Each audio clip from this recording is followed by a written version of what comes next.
L'invité de notre grand entretien aujourd'hui est Bruno Dassola, directeur des ressources humaines du groupe de services numériques Inetum. Il fait partie des top employeurs 2023. On lui demandera d'ailleurs ce que ça signifie. Bonjour Bruno Dassola. Bonjour. Merci beaucoup de nous accompagner aujourd'hui dans Smart Job. Nous avions envie d'aborder avec vous aujourd'hui les principaux enjeux RH pour une entreprise du numérique d'envergure mondiale comme la vôtre. À l'heure de la pénurie de talents, on en parle beaucoup, et de la compétition aussi avec les puissances internationales du numérique comme la Chine, les États-Unis. On va essayer de parler de tout ça. Inetum, c'est 27 000 collaborateurs dans 27 pays. Est-ce que vous pouvez nous présenter en quelques mots les principales activités du groupe, voilà, pour qu'on comprenne bien? Alors, en quelques mots, nous sommes une ESN, une entreprise de services numériques. Nous accompagnons nos clients, les moyennes entreprises, les grandes entreprises, dans leur transformation digitale. Donc, nous sommes là, je dirais, sur toute la chaîne de valeur ajoutée pour les accompagner dans cette transformation, que ce soit sur de l'infrastructure, sur la mise en place d'applications, d'applicatifs, sur la mise en place aussi de solutions business, puisque nous avons un certain nombre de partenaires et donc on accompagne ces clients dans cette transformation. Le cœur de votre clientèle, vous le disiez, petite, grande entreprise? Alors, on essaye de répondre aux besoins, au plus de besoins possibles sur les marchés. Aujourd'hui, nos clients sont les plus grands donneurs d'ordre dans la banque, dans la finance, et donc plutôt des grands comptes. Je le disais, 27 pays. Expliquez-nous, Bruno Dassola, quels ont été les moteurs de cette internationalisation et de votre présence actuelle dans tous ces pays-là? Alors aujourd'hui, effectivement, on est présent dans 27 pays. L'idée, Inetum, c'est construit effectivement à partir de la France et puis a commencé à grandir pour accompagner essentiellement ces grands clients dont je vous parlais à l'instant, qui sont présents effectivement au niveau international. Après, ce qui fait également la force de ce groupe-là, c'était son ancrage local, et notamment en Europe, puisque nous sommes présents beaucoup en Europe, maintenant effectivement en Amérique latine également, mais l'Espagne, la Belgique, la France, le Portugal sont nos 4 plus gros pays, et donc l'idée pour nous était d'accompagner ces clients sur l'intégralité de ces pays. Puis après, on a ouvert d'autres pays comme l'Afrique du Nord, comme l'Europe de l'Est, où nous sommes en capacité d'aller chercher plus de compétences et d'accompagner aussi ces clients avec des centres de services qui sont en nearshore. Comment s'organise la direction des ressources humaines d'un groupe comme Inetum, justement présent dans autant de pays aujourd'hui? Vous êtes combien? Aujourd'hui, on est un peu plus de 400 collaborateurs juste sur la partie RH, hors recrutement, puisque nous avons des équipes très importantes sur la partie recrutement. Je dirais que ce qui fait la spécificité de notre organisation direction des ressources humaines, c'est que je considère qu'il faut toujours qu'on soit adapté aux besoins locaux, aux besoins des pays, aux besoins du business et aux besoins de nos collaborateurs et de nos candidats. Et donc, je laisse quand même une certaine forme de liberté et d'autonomie aux équipes RH locales pour s'organiser. Aujourd'hui, effectivement, moi, je suis au siège de l'entreprise à Paris. On a créé des fonctions corporate, bien sûr, sur la partie talent management, sur la partie recrutement, pour accompagner tout cela. Donc, l'idée est vraiment d'avoir, je dirais, des corps projets sur lesquels nous allons travailler de manière totalement alignée, de manière globale, et puis laisser la possibilité aussi à l'autonomie aux équipes locales pour lancer leurs propres initiatives qui répondent souvent à des sujets, d'ailleurs, bien sûr, business, mais des sujets de culture. On ne va pas faire de l'onboarding ou du recrutement de la même manière au Maroc, en Espagne ou en Belgique. Donc, il faut qu'on soit adapté à ces sujets-là. C'est intéressant. Vous avez parlé de recrutement, évidemment, comme toutes les entreprises du numérique. Vous recrutez. Bruno Dassola, quels sont aujourd'hui vos besoins en termes de compétences? Alors, on a eu une ambition très forte l'année dernière, puisqu'en plus, on était en sortie de Covid et on a réalisé cette ambition puisqu'on a recruté plus de 8000 personnes dans le monde. Donc, c'était une vraie belle réussite. Cette année, on va maintenir cette ambition avec plus de 7000 postes qui vont être ouverts. Donc, il faut vraiment qu'on soit alerte sur ce qu'attendent les candidats aujourd'hui par rapport à une entreprise comme Inetum. Nous recrutons à peu près sur toutes les compétences. On a effectivement un besoin fort sur tous les métiers qui sont liés à la cybersécurité, qui sont liés à la data, qui sont liés au cloud. Donc des architectes, par exemple, des développeurs sur à peu près tous les langages. Donc effectivement, la diversité de notre activité fait que toutes les compétences aujourd'hui sont les bienvenues, avec un focus très fort effectivement dans la communication sur les métiers dont je viens de vous parler, parce que l'attention est plus importante. Vous disiez 8000 en 2022, en 2023, vous les avez trouvés?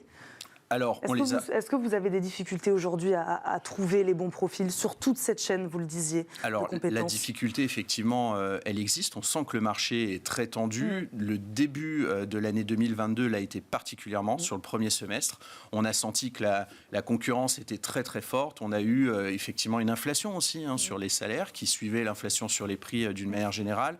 Donc, ça a été difficile, mais nous avons dépassé notre objectif. Donc ça, c'était une bonne chose en travaillant notamment sur la marque employeur, sur l'expérience collaborateur qu'on peut proposer. On va en parler. Concurrence avec qui? Expliquez-nous. Avec qui vous êtes en concurrence aujourd'hui? Toutes les grandes ESN aujourd'hui. Bien sûr aussi les startups. On a un certain nombre de startups parce que c'est ça qui est intéressant pour un certain nombre d'informaticiens, de développeurs. Ils ont envie de suivre des projets qui sont un peu spécifiques, un peu différents, où on va avoir moins de hiérarchie, moins de processus que dans un grand groupe comme le nôtre. Et c'est là où justement on doit s'adapter, que ce soit dans le discours, mais aussi dans ce qu'on délivre réellement en termes d'expérience collaborateur. Sur ces chiffres que vous nous avez donnés, pour qu'on se rende bien compte, quels sont vos volumes de recrutement en France par rapport aux autres pays? Alors sur 2022, nous avons recruté 3000 personnes sur la France. L'objectif cette année va être de 3300 collaborateurs. Le plus gros volume ensuite est aux alentours de 2000-2500 recrutements sur la partie Espagne. Donc c'est vraiment l'essentiel. Après, nous avons en Belgique 400 à 500 recrutements et également dans la même chose à peu près sur le Portugal. Et quelles sont vos méthodes pour recruter? C'est vrai, quand on voit des campagnes de recrutement à 7000, 8000 postes, on se dit, mais on ne passe pas que par LinkedIn, Alors, j'imagine. on passe essentiellement par LinkedIn. 30% de nos recrutements sont réalisés par LinkedIn aujourd'hui, donc c'est un outil dont vous ne pouvez pas vous passer. Après, effectivement, on a un fort canal de recrutement via la cooptation. Et ça, c'est généralement un sujet de fierté parce qu'effectivement, nos collaborateurs vont aller chercher des personnes dans leur réseau pour les faire rejoindre. Ensuite, Inetum, on a fait vraiment le choix aussi de la simplification des process de recrutement. C'est-à-dire qu'on passe plus par 3, 4, 5 entretiens physiques. On est vraiment sur du distanciel. On utilise beaucoup Teams. On essaye d'aller droit au but. On a réalisé un certain nombre d'événements aussi. Ou par exemple sur les métiers de la data, en novembre dernier, où on a organisé un événement spécifique où on a fait venir des développeurs, des gens qui étaient intéressés par ces métiers-là. Vraiment là-dessus, avec nos experts qui sont venus présenter l'entreprise, présenter ce que nous réalisions aussi comme projet et dans quel domaine d'activité pour vraiment recruter et capter tout de suite les candidats et aller très vite. C'est-à-dire que l'idée, on l'a fait dans plusieurs pays, par exemple en Europe de l'Est et en Afrique du Nord.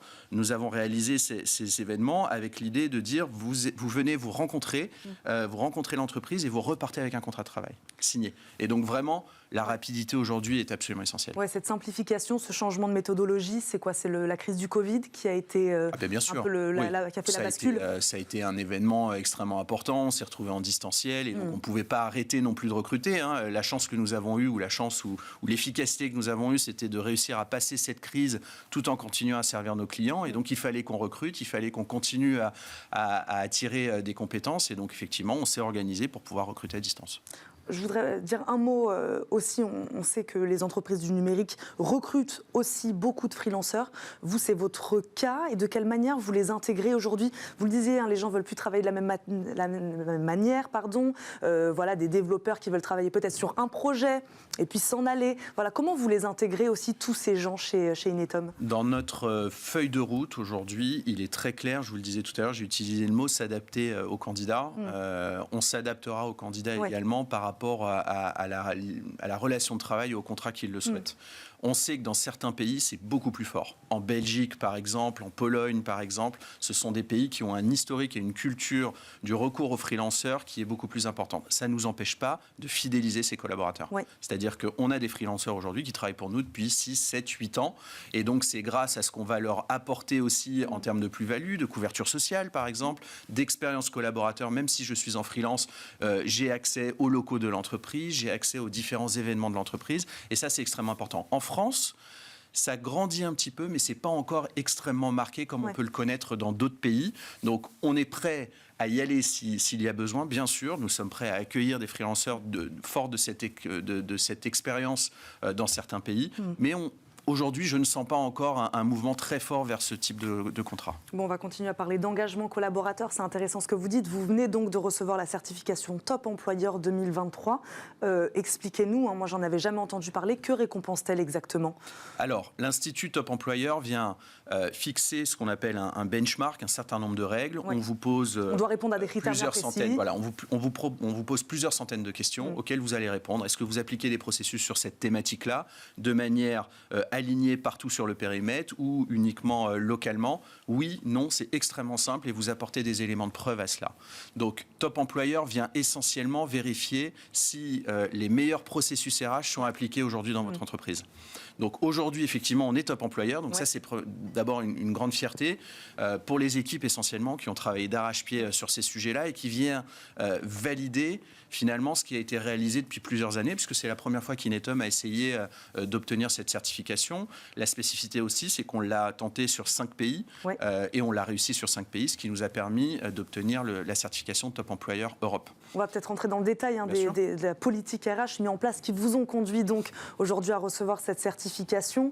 Je le disais en préambule de cette émission, on va parler des salaires d'abord peut-être. Comment vous l'avez fait évoluer cette grille des salaires? On parle beaucoup aujourd'hui de quête de sens, de bien-être au travail. La question des salaires, j'imagine, est quand même toujours un sujet, notamment dans votre secteur très concurrentiel. Voilà, expliquez-nous sur cet aspect-là, vous, comment vous avez fait évoluer cette grille de salaire? Alors, on a toujours eu d'ailleurs sur la question de la politique salariale une volonté d'individualiser les propositions que nous faisons à nos collaborateurs. C'est quelque chose qui est très important parce que ce que l'on souhaite, c'est pouvoir répondre à un instant T à une situation individuelle d'un collaborateur qui est dans l'entreprise et de répondre à nos besoins. Ça, c'est le premier point. Le deuxième point, c'est qu'à chaque départ de l'entreprise, nous réalisons un entretien qui nous permet de connaître la motivation du collaborateur au départ. Alors si bien sûr on peut le convaincre de rester, on le fait, mais s'il part, c'est important pour nous de savoir pourquoi. Vous disiez qu'effectivement le salaire est important, c'est vrai, mais ce n'est pas la première cause majeure des départs. La première cause majeure des départs, c'est la recherche d'un parcours de carrière qui fait sens, la recherche du développement de compétences, et donc c'est là-dessus sur quoi on travaille de manière extrêmement forte. Sur la politique salariale, on a connu une inflation. C'est très très clair aujourd'hui. Ce qu'on a cherché à faire au cours des 2 dernières années était de pouvoir déjà récompenser la performance et le collaborateur qui est très efficace et qui a un très très bon retour de la part du client en ayant une politique individualisée extrêmement forte. On a essayé de travailler également surtout, je dirais, les éléments plus collectifs de la rémunération. Je peux vous donner des exemples. Les tickets restaurants, par exemple, sont un sujet qui permettent de toucher de manière collective. On a eu des mesures également qui sont pour les plus bas salaires de l'entreprise, parce que effectivement, une personne qui a un plus gros salaire aujourd'hui subit bien sûr l'inflation, mais la subit de manière moins importante que les collaborateurs qui ont un salaire un peu moins important. Donc, le maître mot aujourd'hui, et encore cette année, nous allons investir de manière importante sur nos collaborateurs. Alors, pas au niveau de l'inflation, mais sur des enveloppes que nous n'avions jamais connues jusqu'à présent. Donc, on souhaite vraiment démontrer à nos collaborateurs et aux candidats que nous sommes en capacité de donner un bon niveau de salaire chez Inetum. Et donc, le maître mot, c'est l'adaptation. C'est l'adaptation, c'est avoir conscience aussi des remontées terrain et des nécessités pour attirer les collaborateurs et les garder. Et donc, on s'adapte aujourd'hui au marché. On sent que le marché est en train de se calmer tout de même sur cette question-là. Est-ce que c'est la crise, que ce soit la guerre en Ukraine, des éléments sur le business qui commencent à remonter et qui donnent un peu moins de visibilité sur la croissance, c'est possible. Nous, aujourd'hui, on est plutôt très content parce que notre ambition de croissance est toujours extrêmement présente. On a une très bonne visibilité sur le business et sur les attentes de nos clients. Donc, l'objectif est encore de croître, bien sûr, cette année. Les attirer, les garder, ça passe aussi par un dispositif de télétravail, j'imagine, travail hybride. Bien sûr. Qu'est-ce que vous proposez chez Inetum? Alors, aujourd'hui, on a un accord sur le télétravail et des règles sur le télétravail qui sont les mêmes dans tous les pays, parce que ce qui est important pour moi, c'est effectivement que l'expérience collaborateur à Paris soit la même qu'à Madrid aujourd'hui, par exemple. On a, si je reviens juste sur la France, un accord qui est extrêmement flexible, qui prévoit un nombre de jours de télétravail qui est de plus de 170 sur l'année. Et donc, le collaborateur va prendre ses jours de télétravail dans ce quota et avec l'accord de son manager, va pouvoir être en télétravail. Aujourd'hui, très clairement, on est sur 2,5, 3 jours de télétravail en moyenne par collaborateur. Et donc, c'est quelque chose qui fonctionne. Ça nous a demandé de l'adaptation, bien sûr. On a accompagné beaucoup aussi nos managers sur ces sujets-là. Il faut qu'on continue parce qu'on doit encore s'améliorer sur ce sujet. Il faut être vigilant sur la question de l'efficacité aussi aussi au travail, tout en étant 3-4 jours en télétravail. Mais donc voilà, on a une indemnité de télétravail, on a un quota et ça fonctionne plutôt bien. On a également, en parallèle, investi sur nos locaux. On vient de changer de siège social le 1er janvier. Nous sommes toujours à Saint-Ouen, mais dans des locaux neufs, extrêmement agréables, avec un focus très fort sur le télétravail existe et continuera à exister chez Inetum. Et pour autant, lorsque vous allez venir, vous allez trouver une plus-value, une valeur ajoutée, voilà, avec des espaces collectifs, avec un certain nombre de choses qui sont mises à disposition des collaborateurs. Et pour l'instant, après 2 mois, ça fonctionne plutôt bien. Le temps passe, il nous reste une petite minute. Bruno Dassola, vous le disiez, monter en compétences, c'est plus important peut-être aujourd'hui pour les salariés, cet enjeu de formation et de montée en compétences que la question salariale. Justement, quel programme de formation vous mettez en place pour vos salariés en termes de compétences, montée de compétences en informatique ou peut-être même en termes de reconversion d'ailleurs? C'est un enjeu absolument majeur. C'est-à-dire qu'on sait les difficultés que nous avons à les recruter. Ça passe, la gestion de cette difficulté, ça passe par la formation, par ce qu'on appelle l'upskilling, le reskilling, le développement des compétences de nos collaborateurs. On investit massivement sur le sujet. En 2022, nous avons formé plus de 15 000 salariés. Sur nos 27 000, d'accord ? Et c'est encore trop peu. C'est-à-dire qu'il faut qu'on continue à proposer un catalogue de formation qui soit le plus complet possible, faciliter aussi l'accès à la formation, notamment en continuant de la formation en présentiel, mais beaucoup en distanciel. Et nous avons un enjeu majeur aussi sur la certification. Nous devons certifier nos collaborateurs sur l'utilisation d'un certain nombre de langages, d'outils, et ce sont les 3 objectifs majeurs que nous avons cette année. On va continuer à investir sur cette question de formation. Ça va être un enjeu, pourquoi un enjeu, un avantage concurrentiel? C'est un avantage pour l'engagement collaborateur, c'est ce que vous Aujourd'hui, on aussi. veut croître. On a effectivement parfois des sujets de fidélisation. Si je fidélise plus les collaborateurs chez Inetum, j'aurai moins besoin de recruter. Et donc, pour les fidéliser, il faut que je les forme, il faut que je leur donne ces parcours de carrière. On travaille sur plusieurs domaines d'activité. Il faut qu'ils puissent passer d'un client à l'autre, mais il faut aussi qu'ils puissent grandir, améliorer leurs compétences, se développer personnellement. Et c'est pour ça que c'est un enjeu majeur pour les fidéliser. Et on va terminer là-dessus. Merci beaucoup, Bruno Dassola, d'avoir répondu à nos questions aujourd'hui. Je rappelle, vous êtes le directeur des ressources humaines du groupe Inetum. Merci beaucoup d'avoir répondu à nos questions. Tout de suite et comme chaque jour, on termine cette émission par Fenêtre sur l'emploi.